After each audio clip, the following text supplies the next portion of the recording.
In 1915, the British ocean liner RMS Lusitania was struck by a torpedo launched from a German U-boat, and the torpedo sank the ship near the coast of Ireland, and 1,191 passengers and crew lost their lives. 128 Americans also lost their lives during the sinking, and at the time the United States was still not involved in the First World War. Despite the Germans' claims that the vessel was carrying weapons of war, the American public was outraged, and the incident was later used as one of the justifications for the United States' declaration of war against Germany. Historians have also noted that the British authorities were aware that a German submarine was operating near the Lusitania's path, but failed to divert the ship, or send a cruiser escort, even though multiple destroyers were stationed at a nearby port. The British government continues to keep documents relating to the final days of the voyage a secret, and in 2008, Irish divers discovered 4 million Remington 303 bullets strewn in the wreckage of the Lusitania, just as the Germans had originally claimed. In 1964, tensions were very high between the United States and North Vietnam, and on August 2nd and August 4th of that year, Vietnamese patrol ships fired on US ships operating inside Vietnam's territorial waters. The American public was outraged by the two attacks, and the United States went to war against North Vietnam shortly after, citing the Gulf of Tonkin incident as their cause for war. It was not revealed to the American public until many years later that the second of the two attacks never took place. This revelation left the original justifications for the Vietnam War on very shaky grounds. From 1920 to 1933, under Prohibition, the temperance movement in the United States outlawed the sale of alcohol. From the start, the government struggled to enforce their ban on alcohol, and in a sinister move, the FBI poisoned alcohol supplies without informing anyone about their activities. Propene and rubbing alcohol were added to kegs, destroying the intestines of anyone who drank from it. The tampering didn't even stop there. Even paint thinner was added clandestinely during the years of Prohibition. These underhanded operations were intended to cause the public to fear alcohol, but Prohibition was repealed in 1933, and the alcohol poisoning operation ended. It is not known how many people died as a result of the FBI's actions.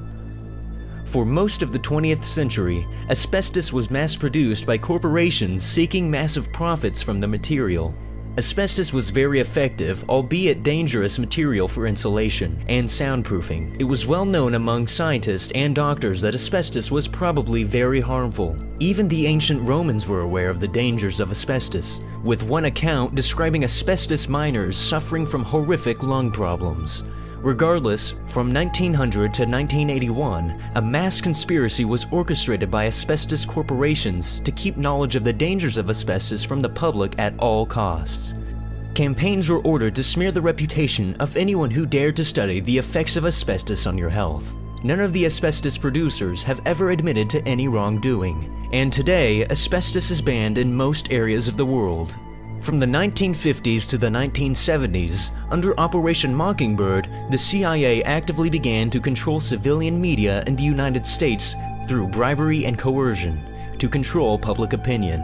Numerous journalists from outlets including The Washington Post, Time Magazine, CBS, and the New York Times were paid to distribute propaganda.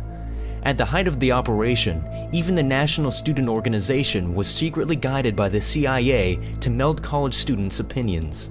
The operation was eventually uncovered in 1975 and was officially terminated. In 1962, generals from every branch of the US military drafted and approved a plan to orchestrate false flag attacks on civilian targets in the United States. The plan called for bombs to be planted in cities with large amounts of pedestrians, hijacking planes, massacring civilians with gunmen pretending to be Cuban terrorists, and even conducting napalm attacks on civilian vessels in American ports while the crew of the ships were still on board.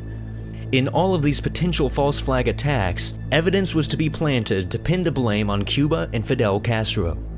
The report even boasted that casualty lists in US newspapers would cause a helpful wave of national indignation. Thankfully, Operation Northwoods was never executed, because when President Kennedy became aware of the plan, he called a meeting of the Joint Chiefs and threatened between profanities to court-martial every party involved in the plan. During the Civil Rights Movement, many in the U.S. intelligence community feared the racial problems were going to destabilize the United States. The FBI, under Operation COINTELPRO, sought to target and disrupt civil rights activists.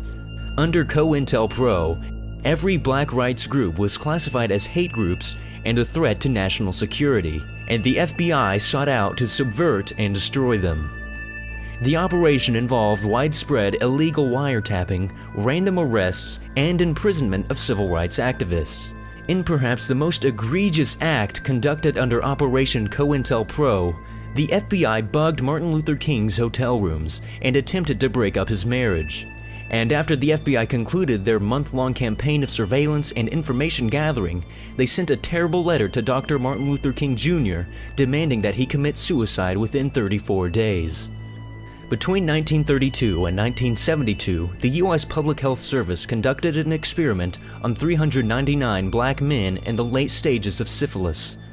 The true nature of the experiment was kept from the subjects to ensure their cooperation. These men were, for the most part, illiterate sharecroppers from one of the poorest counties in Alabama, and were never actually told what disease they were suffering from. Instead, they were informed that they were being treated for bad blood, and the government doctors had no intention of curing them of syphilis at all. The true purpose of the experiment was to collect data from the autopsies of the men infected with syphilis, and they were thus deliberately left to suffer under the ravages of tertiary syphilis, which can include tumors, heart disease, paralysis, blindness, insanity, and death.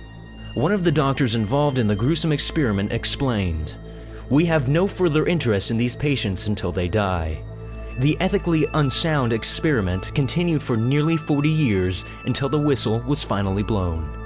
In 1990, just before the First Gulf War, Nayirah al-Sabah testified on the floor of the U.S. House of Representatives that she had personally witnessed Iraqi soldiers enter Kuwaiti hospitals and take newborn infants out of their incubators and throw them onto the cold floor to freeze to death. It was Nayirah's testimony that provided the largest part of the foundation for American public opinion in favor of the military force against Iraq during the First Gulf War.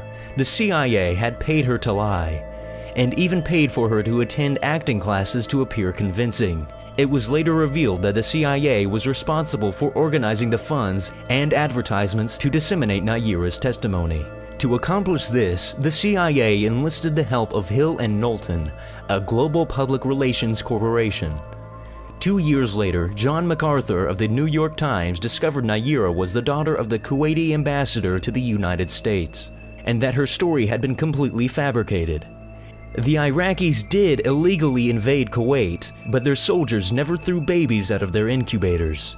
As the 20th century drew to a close, it became more and more apparent that the CIA is heavily involved in the global drug trade, and many possibly control large portions of it. And in 1989, the Kerry Committee report unveiled the CIA's complicity in the Iran-Contra affair. The report concluded that it was clear that the CIA had provided financial as well as material support to the criminal drug trafficking organizations. And in 1996, journalist Gary Webb published a series of articles investigating Nicaraguan drug traffickers. As he tracked their cocaine distribution network from the jungles of Nicaragua to the streets of Los Angeles, he concluded that the CIA was aware of and funding these drug trafficking operations, and suspected that the CIA was profiting from the network to pay for the CIA operations not officially on the organization's books, pushing the drug smuggling accusations leveled against the CIA from just fringe conspiracy theory to a near certainty.